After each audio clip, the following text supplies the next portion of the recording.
శ్రీ సచ్చిదానంద సద్గురు సాయినాథ్ మహారాజ్ की जय। శ్రీ సచ్చిదానంద సద్గురు అలివేలు మంగమ్మ సహిత భరద్వాజ మహారాజ్ की जय। శ్రీ సచ్చిదానంద సద్గురు నాంపల్లి బాబా మహారాజ్ की जय। జై సాయి మాస్టర్। ఈరోజు సత్సంగంలో మనం నేను దర్శించిన మహాత్ములు 2 అవధూత శ్రీ రాకాడి బాబా చరిత్ర చదువుకుంటున్నాం। రచన పూజ్యశ్రీ ఆచార్య ఎక్కిరాల భరద్వాజ మాస్టర్ గారు। క్రితం సత్సంగంలో మనం ఏం చెప్పుకున్నామంటే, ముందు రాకాడి బాబా గారు మాస్టర్ గారు నేను రమణానంద గారిని ఇక్కడ ఉండకూడదు, వెళ్ళిపోవాలి, రాత్రి అయ్యేసరికి ఎవరైనా సరే ఎలాంటి వాళ్ళైనా సరే ఇక్కడి నుంచి వెళ్ళిపోవాల్సిందే, మా దగ్గర ఉండడానికి వీలు లేదు, మాది సాధు ధర్మం అని చెప్పి చెప్తారనమాట। తర్వాత కాసేపు అయిన తర్వాత ఆయన మాస్టర్ గారికి భుజం తడుతూ, ఆయన చిలిం పీలుస్తూ మాస్టర్ గారికి భుజం తడుతూ, నీ పూర్వపుణ్యం ఎంతో గొప్పది, నీ తండ్రి ఆశీస్సులు ఎంతో గొప్పవి, మీరు ఈ రాత్రికి ఇక్కడే ఉండడానికి అనుమతి లభించింది అని చెప్తారనమాట। అంటే పడుకోవడానికి ఆయన అనుమతిస్తారు। మీరు పడుకోవడానికి జాగా చూపిస్తానంటూ అక్కడ 10 గజాల దూరంలో ఉన్న చిన్న మందిరానికి తీసుకెళ్ళి మీరు ఇక్కడ పడుకోవాలి అని చెప్తారు। చెప్పి అప్పుడు అంటారనమాట, ఇది సాక్షాత్తు అనసూయాశ్రమం, నీకు ఈరోజు మాస్టర్ గారితో అంటారు, నీకు ఈరోజు ఆమె ఒడిలో నిద్రించే యోగ్యత కలిగింది అని చెప్పి రమణానందంతో నీవు కూడా ఇక్కడే పడుకోసేవా అన్నారట। మేము నేలపై, మాస్టర్ గారును ఆయన నేలపై పడుకోగానే ఆయన అక్కడి నుంచి ఒక గోను పట్ట తీసుకొచ్చి నేల మీద వేసి దాని మీద పడుకోమంటారు। కానీ మాస్టర్ గారికి అనిపిస్తుంది ఈసారి ఆయన చేత సేవ చేయించుకోవడం అనేది చాలా బాధగా అనిపిస్తుంది, ఒక సోంబేరితనం, స్వార్థం అని మాస్టర్ గారికి అనిపిస్తాయి। వెంటనే ఆయన ఏమంటారంటే, రాకాడి బాబా గారు, శివ మా చేత ఇలా సేవ చేయించుకుంటున్నందుకు నువ్వేం బాధపడక్కర్లేదు, ముందు నీ చేత సేవ చేయించుకోవడం ఎలాగో ఈ శివునికి తెలుసు అంటారు। అంటే బాబాకి ఎంత సేవ చేశారండి మాస్టర్ గారు, అదే ఆయన చెప్పిందనమాట, ఈ శివుడికి తెలిసి ఎలా సేవ చేయించుకోవాలో నీ చేత, నా చేత సేవ చేయించుకుంటున్నందుకు నువ్వేం బాధపడద్దు అని చెప్పారట। మొదట శ్రమ కోర్చి బిడ్డకు తల్లి చేసినట్లు నేను ఇలా సంరక్షిస్తేనే ముందు నీవు కూడా నా కోసం ఎంత కష్టమైనా ఓర్చి నా సేవ చేయగలుగుతావు అని చెప్పారనమాట। ఇది కూడా నీకు ఒక విధమైన పోషణే, ఆహారమే అని చెప్తారు। ప్రేమ ఉన్నప్పుడు కష్టమేముంటుంది, అది కష్టం అనిపించిన వారు సాధువులైనా సంసారులైనా పరమేశ్వరుని సేవించలేక ఈ లోకాన్నే సేవిస్తారు అన్న, ప్రేమ ఉన్న చోట కష్టం అనేది ఉండదు అని చెప్తున్నారనమాట। మాస్టర్ గారికి ఏమో చాలా, ఇంకా ఆయన అట్లా చెప్పినా సరే బాధగానే ఉంటుంది, ఉండి అమ్మో నేను ఇట్లా ఆయన చేత సేవ చేయించుకోవడానికి అర్హుడను కాదు, ఈ ఆయన పరిచిన గోను పట్ట మీద పడుకోవడానికి కూడా నేను అర్హుని కాదని ఆ పక్కగా కొంచెం ఒత్తిగిల్లి మాస్టర్ గారి కింద అనమాట, గోని పట్టాకి కిందగా పడుకుంటారనమాట। పడుకుంటే రమణానంద గారు వచ్చి పైకి పడుకోండి, సరిగ్గా పడుకోండి అంటారు, అయినా సరే మాస్టర్ గారు పట్టించుకున్నట్టుగా అక్కడే పడుకుంటారంట। అంటే లోపల గిల్ట్ ఉన్నట్టుగా మనకి చెప్తున్నారనమాట। అందుకని తర్వాత ఏమవుతుందంటే, ఈయన రమణానంద గారు పడుకోమని చెప్తున్నారు కదా, వెంటనే చెప్తారనమాట, రాకాడి బాబా గారు అంటారు, అబ్బాయికి నీవేం చెప్పవద్దు, ఈ అనసూయ తల్లి ఒడిలో అతనిని ఇష్టం వచ్చినట్టు చేసుకో నువ్వు, ఈ అనసూయ తల్లి ఒడేది అనసూయమాత ఆశ్రమం, అనసూయమాత అక్కడ ఉన్నది ప్రదేశం కదండి, అదే ఆవిడ అక్కడ నివసించిన ప్రదేశం, అందుకని చెప్పి ఆ తల్లి ఒడిలో అతను ఇష్టం వచ్చినట్టు చేసుకొని, ఎందుకంటే మాస్టర్ గారు సాక్షాత్తు దత్తాత్రేయుడు, అనసూయదేవి అంటే తల్లి అంతే కదా, అందుకని ఇష్టం వచ్చినట్టు చేసుకొని, నీ ఇష్టం వచ్చినట్టు నువ్వు చేసుకో, అంటే నీకు కావాలంటే పడుకో, ఏదో చేసుకో, మాస్టర్ గారిని మాత్రం ఏమనొద్దని చెప్పాట ఆయన అని గబగబా వెళ్ళి అటు పక్కకి తిరిగి పడుకున్నారట। ఇంకా అక్కడ ఇంకా చాలా చీకటి పడిపోయింది, ఇంకా అక్కడ ఆయన చిలిం పీలుస్తున్న శబ్దము, దానిలో రాజుకుంటున్న గుడ్డి వెలుగు మాత్రమే అక్కడ కనిపిస్తున్నాయట, అంటే మాస్టర్ గారు పడుకున్న వైపుకి। అంతవరకు ధుని వెలుగులో, పైకి లేస్తున్న ధుని వెలుగులోంచి ఆయన రూపం కొంతైనా కనిపిస్తుందేమోనని మాస్టర్ గారు ఆశతో బోర్లా పడుకొని అరచేతులు 2 గెడ్డం కింద పెట్టుకొని పరీక్షగా చూస్తున్నారట। అంతలోనే రమణానంద నిద్రపోయారట, ఆయన గురకెట్టేస్తున్నారట। అమ్మయ్య ఆయన పడుకుంటే నేను చూసుకోవచ్చు అనుకున్నారట, ఆయన్ని చూడొచ్చు అనుకున్నారట। మరుక్షణమే స్వామి వెనక్కు కూడా తిరగకుండా, ఏ శివ నువ్వు కళ్ళు మూసుకుని పడుకో, అలా కనిపెట్టి మమ్మల్ని చూడకూడదు అని ఓంకరించారట. అయినా సరే మాస్టర్ గారు కళ్ళు మూసుకోలేట. ఆయన వేగంగా లేచి వీళ్ళ వైపు రావడం మొదలెట్టారట. వెంటనే మాస్టర్ గారికి భయం వేసి కళ్ళు మూసుకున్నారట.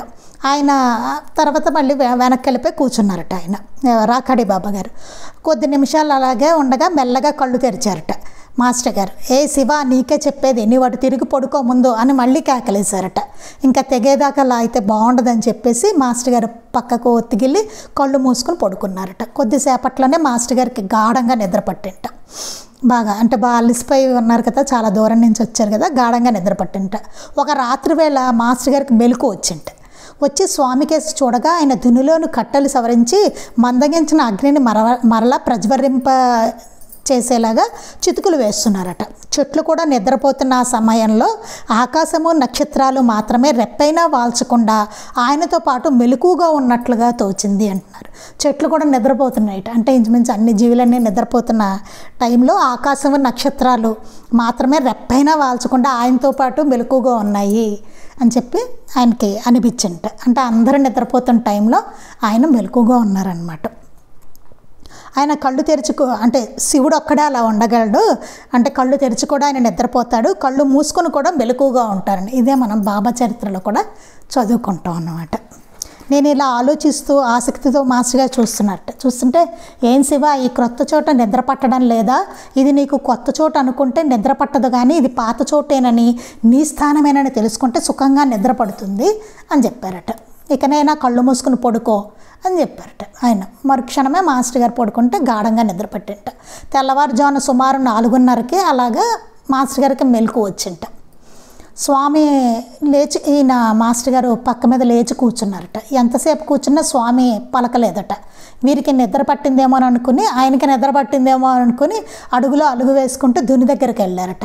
ఒకవేళ ఆయన లేస్తే ఎలా నా మీద కేకలేస్తారేమో అనుకుని, లేకపోతే ఉదయం లేవగానే అగ్నికి నమస్కారం చేసుకోవడానికి వచ్చాను, అలాగే మీకు కూడా నమస్కారం చేసుకోవడానికి వచ్చాను అని చెప్దాము అని చెప్పేసి వచ్చారట మాస్టర్ గారు. అక్కడికి చూసేసరికి అక్కడ ఆయన లేరట.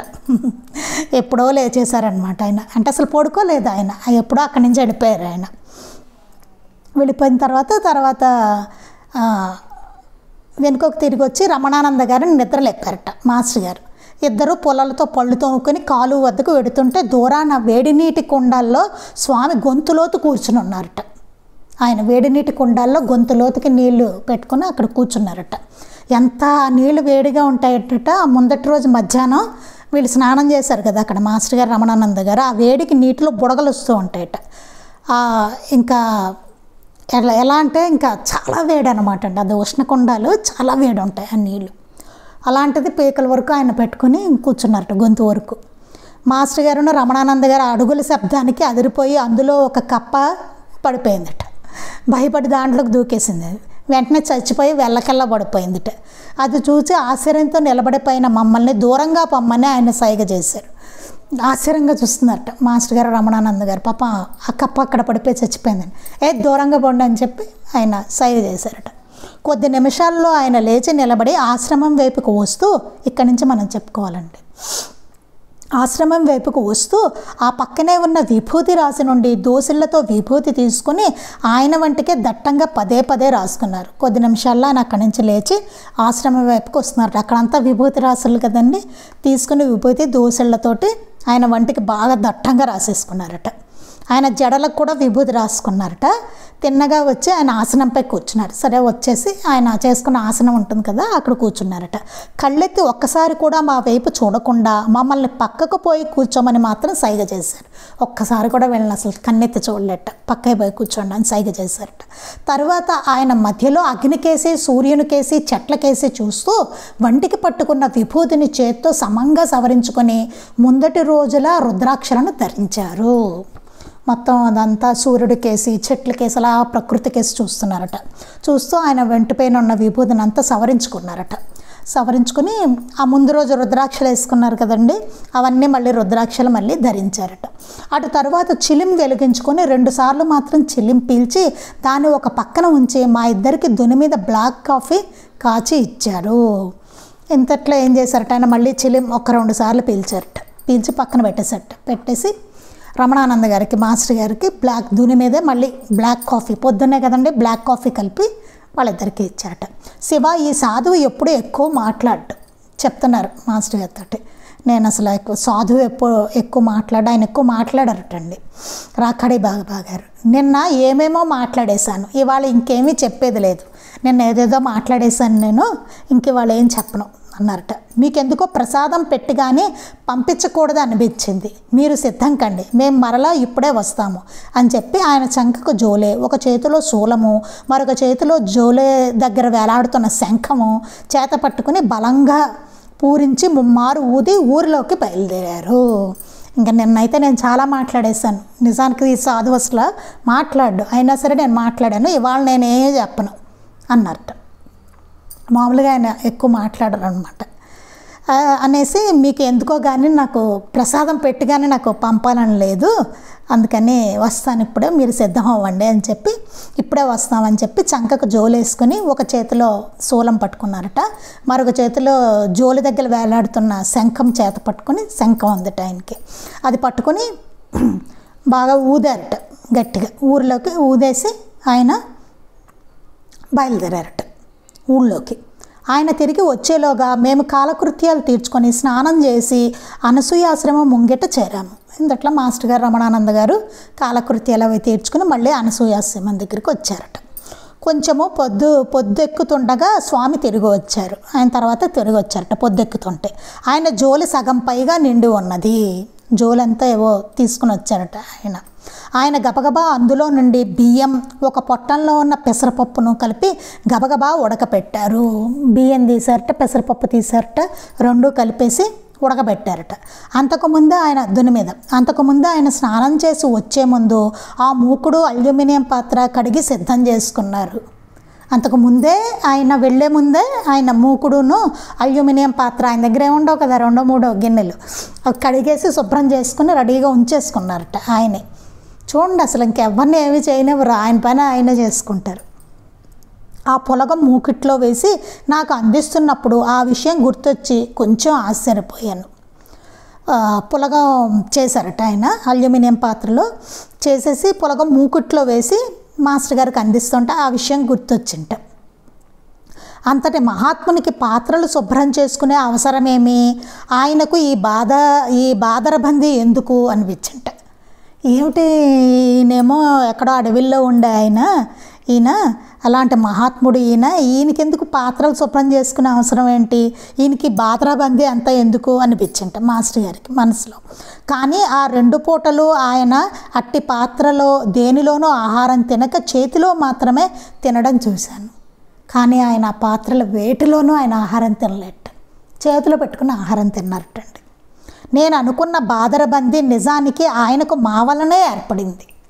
ఆ బాదరబందీ అంతా మేము వచ్చినందువల్ల ఆయనకు వండడం, ఆ పాత్రలు కడగడం ఇదంతా పని బాదరబందీ వచ్చింది తప్ప ఆయనకి మాకు చేయడానికి అంతేగాని ఆయనకు అవసరం లేదు, ఆయనకి అవే అవసరం లేదు అనుకున్నారు. మాస్టర్ గారికి అర్థమైంది. ఆ సంగతి గుర్తుకు రాగానే ఆ స్వల్పమైన అభ్యంతరము మటుమాయమైంది. మనిషి మనస్సు ఎప్పుడూ ఇంతే, తన స్వార్థానికి పనికి వచ్చినంతసేపు ఏ పనికైనా ఎట్టి అభ్యంతరము తోచదు.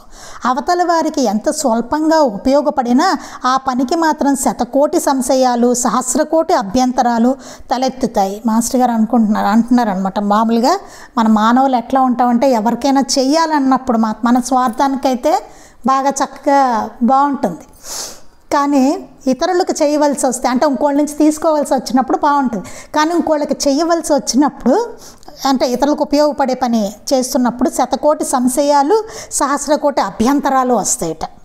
ఆయన పాత్రలు ఉపయోగించడము, శుభ్రం చేసుకొనడము నాకు అభ్యంతరం అనిపించింది, కానీ ఆయన మాకు వంట చేసి పెట్టడము, ఆ రాత్రికి నాకు అక్కడే ఆశ్రయం ఇవ్వడము నాకు మహాప్రసాదంగానే తోచింది కదా. మాస్టర్ గారు అంటున్నారు, ఆయన ఏదో పాత్రలు కడుక్కోవడం అవన్నీ నాకు అభ్యంతరంగా అనిపించాయి, కానీ మాకు చక్కగా వంట చేసి పెట్టడం, ఆయన రాత్రి నన్ను అక్కడ పడుకోమండం నాకు అవన్నీ మహాప్రసాదంగా తోచాయి కదా అంటున్నారు.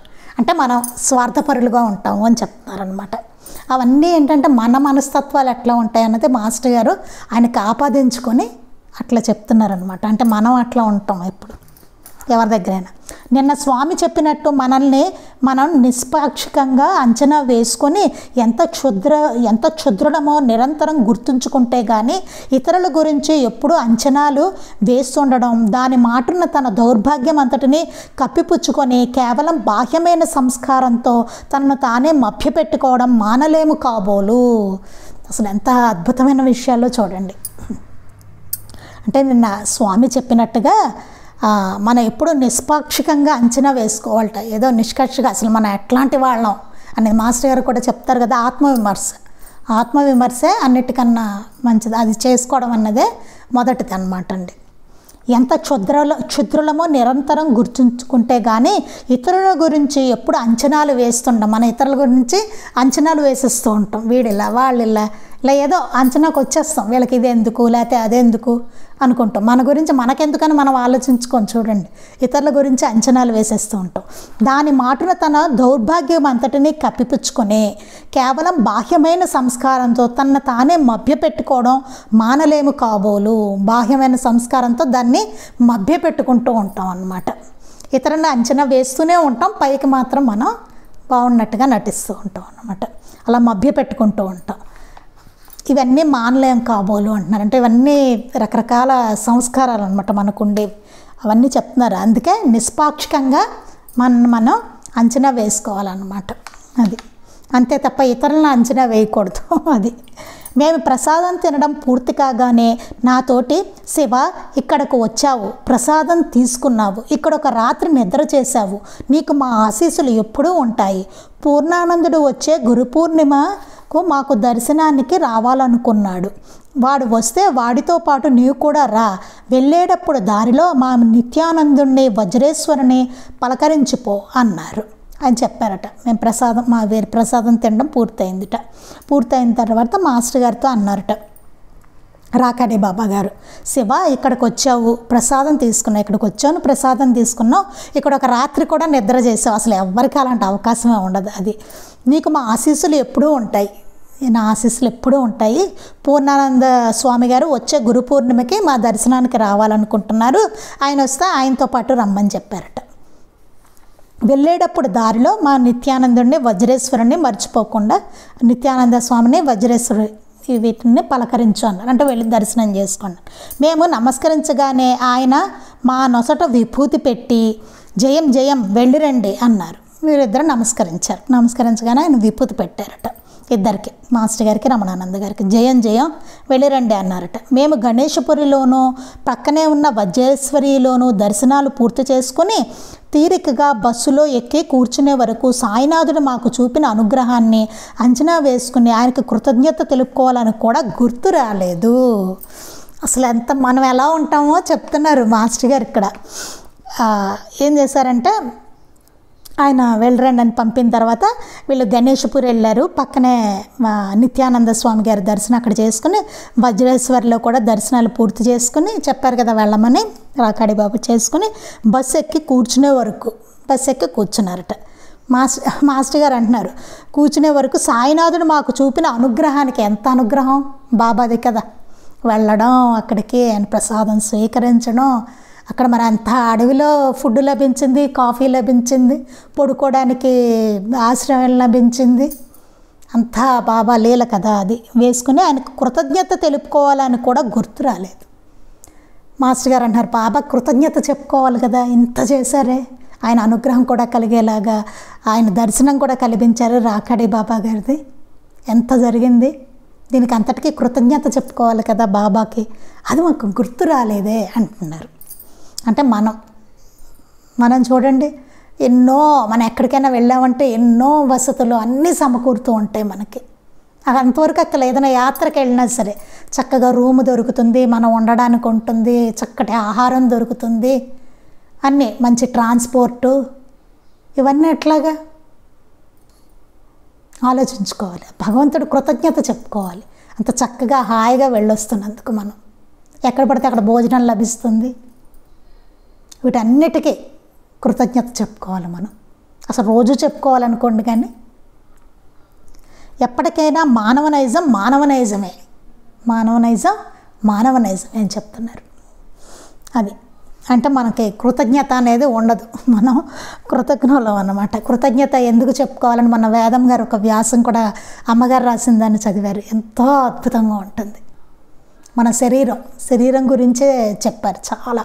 ఇంత చక్కటి శరీరాన్ని ఇచ్చారు భగవంతుడు, ఎంతో కృతజ్ఞత కలిగి ఉండాలి ఆయనకి అని చెప్పి ఎంతో అద్భుతంగా ఉంది ఆ వ్యాసం. మళ్ళీ మనకి ఎప్పుడైనా అవకాశం దొరికితే ఒకసారి చదువుకుందాం ఆ వ్యాసాన్ని. చాలా అద్భుతమైన వ్యాసం. అసలు కృతజ్ఞత అనేది ఎందుకు చెప్పుకోవాలి భగవంతుడికి అనేదాన్ని. ఎప్పటికైనా మానవనైజమే అంటున్నారు. భగవంతుడు ఎంత నిర్హేతుకంగా ఇంతటి మహాభాగ్యం ప్రసాదించినా దానిపై వ్యామోహంలో దానిని ప్రసాదించే భగవంతుని ప్రేమను, దాతృత్వాన్ని గుర్తించడు. ఎంత అసలు మనం ఎలాంటి వాళ్ళమో చెప్తున్నది. ఆయన నిర్హేతుకంగా, ఏ హేతువు ఉండదు, ఏ కారణము ఉండకుండానే ఆయన మనకి ఎంతో ప్రసాదిస్తూ ఉంటారు. ప్రసాదిస్తుంటే ఆ వచ్చిన దాని మీద వ్యామోహంలో పడిపోతాం మనం. పడిపోయి భగవంతుని ప్రేమను, దాతృత్వాన్ని అది గుర్తించం. ఆయన ఇంతలా ఇచ్చారే అని చెప్పి గుర్తించం. ఏదో మన ప్రతిభ అనుకుంటాం, అంత ఏదో మనమే చేసుకున్నాం అనుకుంటాం. చూడండి, ఇచ్చేదేమో ఆయన. ప్రకృతి అంతా మాస్టర్గా చెప్తారు కదా, చందాలు వేసుకుని మనల్ని పోషిస్తోంది. చందాలు వేసుకుని పోషిస్తోంది మనకి. పొద్దున్నే లేచి ఒక కాఫీ తాగాలన్నా ఎంత జరిగితే కానీ మనకు అసలు కాఫీ అనేది రాదు పొద్దున్న. అలాగే మనం తినే అన్నం, టిఫిన్లు అన్నీ, మనం వాడే వస్తువులు ఎంత జరిగితే వస్తుంది మన దగ్గరికి. ఎంతో జరగాలి. ప్రకృతిలో ఎన్నో జీవులు పనిచేస్తూ ఉంటాయి మన కోసం. వాటన్నిటి మీద మనం ఆధారపడి బతుకుతున్నాం మనం. ఎంత కృతజ్ఞత ఉండాలో అట. కానీ మానవనైజమే. ఎంత కృతజ్ఞులుగానే ఉంటాం మనం. అందుకే అంటారు కదా, మానవులందరూ కృతజ్ఞులు. రాకాడి బాబా గారు అన్నారు కదా, అంతకుముందు చదువుకున్నాం. ఆ కృతజ్ఞత ఉండడం వల్లే నేను మీ జనాల్లో ఉండను, అడవిలో ఉంటాను. నేను ఎవరినైనా ఈ జంతువులనైనా రాణిస్తాను, హాయిగా తిరుగుతూ ఉంటాయి, రాత్రి ఉండొచ్చు. కానీ మానవుడు మాత్రం ఒక్కడు కూడా ఇక్కడ రాత్రి ఉండడానికి వీల్లేదని చెప్పారు ఆయన. చివరికి బాబా అనుగ్రహం అనుకోండి. మాస్టర్ గారు వీళ్ళందరూ, అంటే మాస్టర్ గారు ఇది వేర్లేండి, మాస్టర్ గారిని అట్లాగా ఉండనిస్తారు. ఆ రమణానంద గారు కూడా మాస్టర్ గారితో వెళ్ళడం వల్ల అక్కడ ఉండగలిగారు ఆయన, లేకపోతే ఆయన వెళ్ళిపోవాల్సిందే. ఇంకా ఏమైనా ఉంటే అది తన ఘనత అని, తనంతట వాడు లేడని విర్రవీగుతాడు. ఏదైనా జరిగిందంటే ఇంక మన ఘనతే, మనమే చేసుకున్నాం, మనంతటి వాడే లేడు. ఆయన అనుగ్రహం ఎంత నడుస్తుందో చూసుకోం మనం కదా. అసలు మనం అనేవాళ్ళం ఒకళ్ళు ఉన్నామంటే, అది జరిగింది అంటే మనం అనేవాళ్ళం ఒకళ్ళు ఉండాలి. ఎలా వచ్చాం మనం? ఆయనే కదా. ఈ శరీరం అసలు ఎట్లా వచ్చింది, ఇంత ఎలా నడుస్తుంది లోపల? వేదమ్మ గారు కూడా మనం చెప్పారు, ఈ చెయ్యి ఇక్కడి నుంచి అక్కడ కదలాలంటే ఎంతో పని జరగాలట, ఎన్నో శక్తులు పనిచేస్తూ ఉంటాయట. చెయ్యి అసలు ఇలా పక్కకి జరగాలంటే, ఇలా మనం మాట్లాడుకుంటున్నా, ఇట్లా చూస్తున్నా, ఇదంతా ఎంతో జరగాలి. ఎంత కృతజ్ఞులు, ఇందులో ఏం తేడా వచ్చినా. కానీ ఎంత కృతజ్ఞులమో మనం చూడండి. ఎంతో కృతజ్ఞత కలిగి ఉండాలట. అందుకని మానవుడు మనం ఏదైనా చేసుంటే కనుక అంతా విర్రవీగుతూ ఉంటా. తనంతటి వాడు లేడని విర్రవీగుతాడు మనిషి చేసేది. మా అంతటి వాడు ఏదైనా నెరవేరింది అనుకోండి, నా అంతటి వాడు లేడు, నాకు అయ్యింది పని. ఎట్లా అయ్యింది? ఎంత కృతజ్ఞతతో ఉండాలి. ఆయన దయ వల్లే కదా అవుతుంది. ఆయన దయ వల్లే గాలి పీల్చుకుంటున్నాం, ఆహారం తింటున్నాం, అది లోపలికి వెళ్ళి అరుగుతోంది, మళ్ళీ మలమూత్ర విసర్జన ద్వారా ఆ పదార్థాలన్నీ పోతున్నాయి. ఇంత ప్రాసెస్, గుండె కొట్టుకుంటోంది మనకి, ఊపిరి పీల్చుకుంటున్నాము, దానికి గాలి. అసలు ఎంతో అద్భుతమైనది మన శరీరాన్ని ఇచ్చారు ఆయన. ఎంత చూడండి, ఇంత కృతజ్ఞులుగా ఉన్నా సరే మనకి ఇంకా గుండె కొట్టుకుంటోంది, ఊపిరి ఆడుతోంది, ఆ ప్రాసెస్ జరుగుతూనే ఉంది. మాట్లాడగలుగుతున్నాం, చూడగలుగుతున్నాం, వాసన పీల్చగలుగుతున్నాం, చేతితో పని చేయగలుగుతున్నాం, కాళ్ళతో నడవగలుగుతున్నాం, ఇంకా ఎన్నో ఎంత కృతజ్ఞత కలిగి ఉండాలి మనం. వాడు పీల్చేందుకు గాలి, త్రాగేందుకు నీరు మొదలగునవి ఎవరిచ్చారో కించిత్తు కూడా స్మరించడు.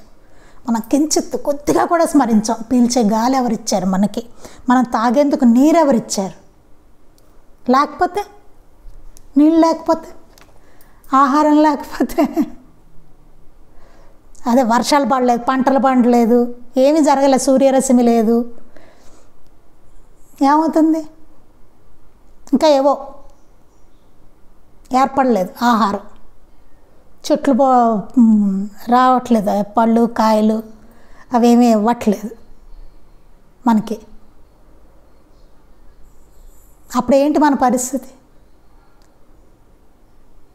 అంటే భగవంతుడు ఎంతలా మన చూసుకుంటున్నారు చూడండి.